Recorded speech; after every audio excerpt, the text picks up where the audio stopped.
પટેલવાસ આંગણવાડી એકનું લોકાર્પણ કરાયું। યાત્રાધામ ઢીમા ખાતે શિક્ષણ બાલ કલ્યાણ ક્ષેત્રે નવીન સોપાન ઉમેરાયું છે, જ્યાં ગામના પટેલવાસ વિસ્તારમાં નવનિર્મિત આંગણવાડી કેન્દ્ર ઢીમા એકનું લોકાર્પણ કરવામાં આવ્યું। આ પ્રસંગે ગ્રામજનોમાં અનેરો ઉત્સાહ અને ખુશીનો માહોલ જોવા મળ્યો હતો। આંગણવાડીના નિર્માણ માટે કેસરીબેન સગથાભાઈ પટેલ દ્વારા ઉદાર હાથે જમીનનું દાન આપવામાં આવ્યું છે, જેમાં તેમના સેવાકીય કાર્યની ગ્રામજનો દ્વારા પ્રશંસા કરવામાં આવી હતી।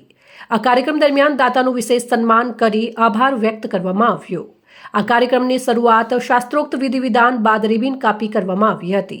આ પ્રસંગે ગામ સરપંચ, સામાજિક અગ્રણી, ICDS વિભાગના અધિકારીઓ, કર્મચારીઓ સહિત લોકો મોટી સંખ્યામાં હાજર રહ્યા હતા। આ કાર્યક્રમને સફળ બનાવવા આંગણવાડી કાર્યકર બહેનો, તેડાગર બહેનોએ ભારે જહેમત ઉઠાવી, જે પ્રસંગે ઉપસ્થિત મહાનુભાવોએ જણાવ્યું હતું કે આ નવીન ભવનના નિર્માણથી વિસ્તારના બાળકોને પાયાનું શિક્ષણ અને પોષણક્ષમ આહાર મેળવવામાં સુવિધા પ્રાપ્ત થશે। આ સાથે ICDSના કર્મચારીઓએ હાજર રહેલ વાલીઓને સરકારની વિવિધ કલ્યાણકારી યોજનાઓ વિશે વિસ્તૃત માહિતી આપી માહિતગાર કર્યા હતા। આ સમગ્ર આયોજન રિપોર્ટ રાજપૂત ગોવિંદ સિંહ ધણીધર, ઢીમા, વાવથરાદ।